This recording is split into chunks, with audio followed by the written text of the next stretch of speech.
Hello everyone, welcome back to my channel Puras blog. আশা করি তোমরা সকলে ভালো আছো। আমি অনেক ভালো আছি। এই ঠান্ডায় প্রচণ্ড আকারে ঠান্ডা পড়েছে। আজকেও রোদ ওঠেনি, তো পৌষ পার্বণের দিনও রোদ ওঠেনি, আজকেও রোদ ওঠেনি। মাঝখানে একদিন রোদ উঠেছিল, মানে কালকে রোদ উঠেছিল। আর আজকেও আমরা সূর্যের মুখ দেখতে পারিনি। আর আজকে হচ্ছে আমার একটা বান্ধবীর স্বাদ, আমি হচ্ছে সেখানেই যাবো, ওই জন্য রেডি হয়ে চলে এসেছি পূজাদের বাড়িতে। আর এসে দেখি পূজা রেডি হয়নি, মানে স্নানই হয়নি। ও আমাকে আসতে বলেছিল 11টায়, আমি 12টায় এসেছি। এসে দেখি ও স্নান হয়নি, ও স্নান করেনি। দেখছি গরম জল করছে বসে বসে। তারপরে ও বললো যে আমার তো এখনো স্নানই হয়নি। মানে এত ঠান্ডা পড়েছে, সবার শরীর একদম অচল হয়ে গেছে। তো আমরা কিভাবে যে আসছিলাম রাস্তায়, ও বাইক চালাচ্ছে, ঠান্ডায় কাঁপছে আর চালাচ্ছে। আর বেশি জোরে চালালে না, মানে এত ঠান্ডা লাগছিল, মানে পুরো বাজে অবস্থা। যাই হোক, কোনো মতে আর কি পূজাদের বাড়ি পৌঁছেছি। পূজা রেডি হলে এখনও স্নানে ঢুকেছে, স্নান টান করে রেডি হবে, তারপরে আর কি আমরা এখান থেকে বেরোবো। তারপরে কি হবে সেটা তো মানে সেই সব তো আর কি তোমাদের সঙ্গে শেয়ার করবই। তো দেখি পূজা কখন রেডি হয়। এদিকে আমরা বেরিয়ে পড়েছি, আমরা হচ্ছে এখন টোটোতে আছি। আর এই যে আমার বান্ধবী, ও কিন্তু প্রচণ্ড লেট করেছে। আর এখন আমরা বগুলায় আছি, মানে চলে এসেছি অর্ধেক রাস্তায়, আর বাকিটা যেতে হবে, তারপরে আর কি পৌঁছে যাব। তো একবারে তোমাদের সঙ্গে গিয়ে দেখা হচ্ছে। কিন্তু রাস্তায় প্রচণ্ড আকারে জ্যাম বেঁধে গেছে।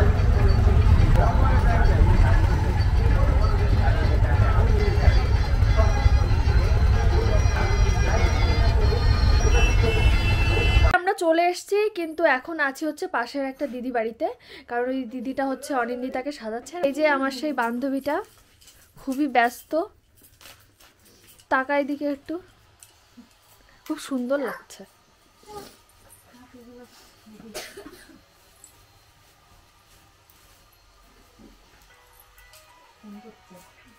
এরপরে তোর বিয়ে, আমাদের আর একটা বান্ধবীর বিয়ে ঠিক হয়ে গেছে, শুধু পূজা বাকি আছে। এরপরে পূজার বিয়ে দিয়ে দেবো।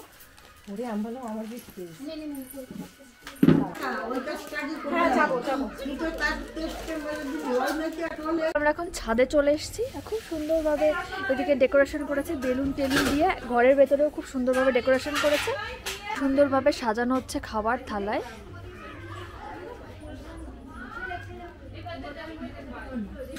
আর এই দিকটায় রান্না হচ্ছে।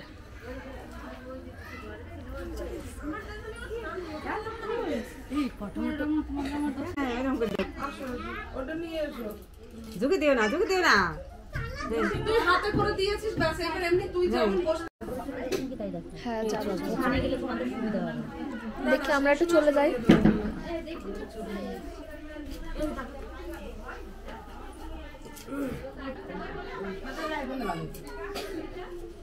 ওটাই বলা হয়েছিল, দেখি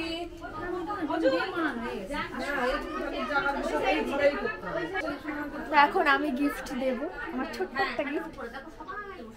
এগুলো সব খাটের উপরে চলে যাবে। ওই যাই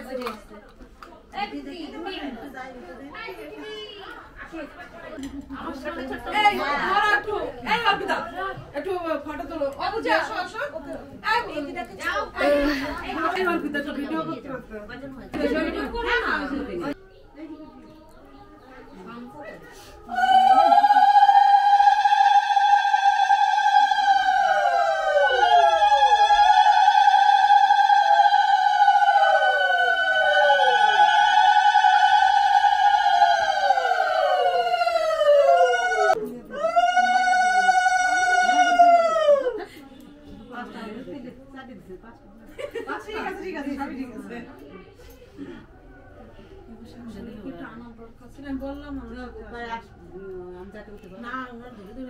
একটু ধরে নিয়ে আসলে ভালো।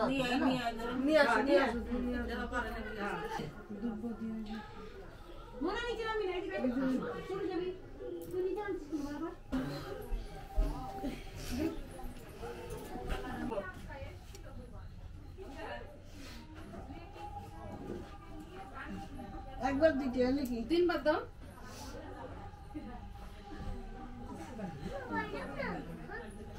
দিয়ে দিয়েছে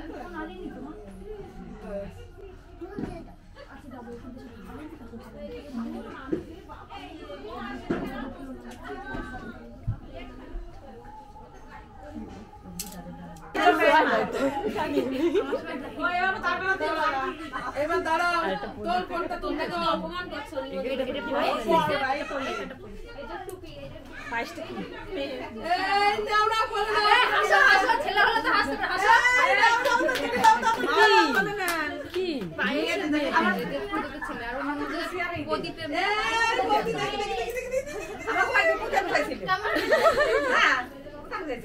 তাহলে তো যেই হবে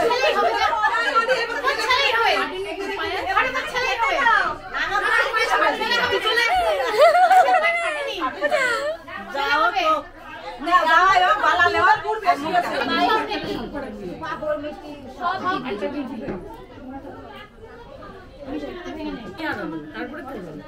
আগে ওখানে তো আগে তুমি খা হ্যাঁ আগে তুই খা দিয়ে একটু মুখে দিয়ে তারপরে এরে দে হ্যাঁ তারপরে তুই আসবে এই দেখো তাকিয়ে আছে একজন ওরে ওকে দে না আগে ওকে দে তাকিয়ে দিবি দে খাও খাও খাও খাও বাস এই একটা ভাত দিয়ে দে তাহলেই হবে ওইটা নিয়ে দে ওইটা তাকিয়ে দে চেনা না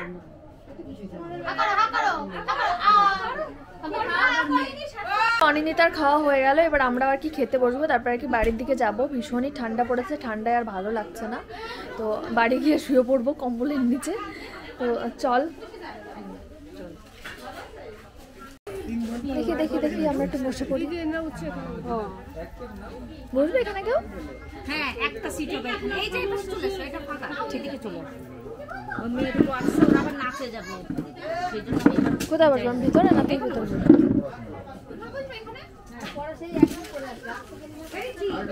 আমাদের খাওয়া দাওয়া হয়ে গেছে, আর একটু বাদে আমরা বাড়ি যাবো, একটু জিরিয়ে নিই, একটু গল্প করে নিই আমাদের বান্ধবীর সাথে। কেমন লাগছে? ভালোই লাগছে। এই 9 মাসের স্বাদটা খাওয়ার জন্য অপেক্ষা করেছিলাম, এখন যত তাড়াতাড়ি হয়ে পড়ে তত ভালো, মুখ যত তাড়াতাড়ি দেখবো তত ভালো। ওর হচ্ছে তর্স হয়েছে না, ও কবে বাচ্চার মুখ দেখবে, খুবই এক্সাইটেড।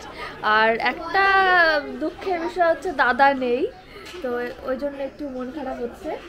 তো যাই হোক, চলে আসবে দাদা, ডেলিভারির আগেই তো চলে আসবে, তাই না? হ্যাঁ, যেদিন ডেট দেবে সেদিন। ওই তো ঠিক আছে। ওই জন্য তো আসতে পারলাম না, 1 মাসে 2বার আসা মানে বিশাল ব্যাপার, কারণ আমি ঘর আসতো কলকাতা না, দাদা অনেক দূর থাকে, ওই জন্য একটু প্রবলেম। তো যাই হোক, আজকের ভিডিওটা আমি এখানে শেষ করে দিচ্ছি। ভিডিওটা কেমন লাগলো তোমরা কমেন্ট করে অবশ্যই জানিও, আর যারা যারা আমার চ্যানেলটা সাবস্ক্রাইব করে তারা সাবস্ক্রাইবও করে দিও। আজকের মতো টাটা কর।